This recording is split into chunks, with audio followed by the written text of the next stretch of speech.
Linggong minanmanan ng mga otoridad sa palengking ito sa Novaliches, Quezon City ang vendor na si alias High Blood. Magkano ng itlog? May 120 ba? Isang tray.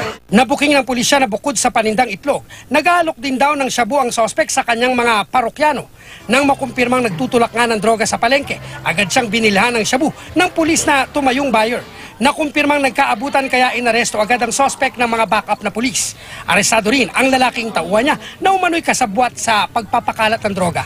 Negosyo rin talaga nila yun, kaya lang at the same time nagsa-sideline din siya sa pagbebenta ng shabu doon na rin mismo sa sa stall niya.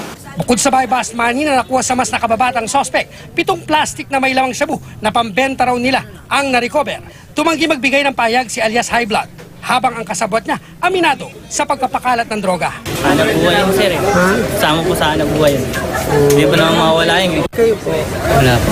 We received several complaints against them. So, binalidate natin. At may mga previous record na ng arrest sa violation din ng 9165. So, nung makonfirm nga natin na talagang patuloy pa rin na nagbebenta ng illegal drugs, inoperate natin at yun nga nahuli. Naharap sa kasong paglabag sa Comprehensive Dangerous Drugs Act ang mga sospek. Cesar Apolinario, nakatutok, 24 oras.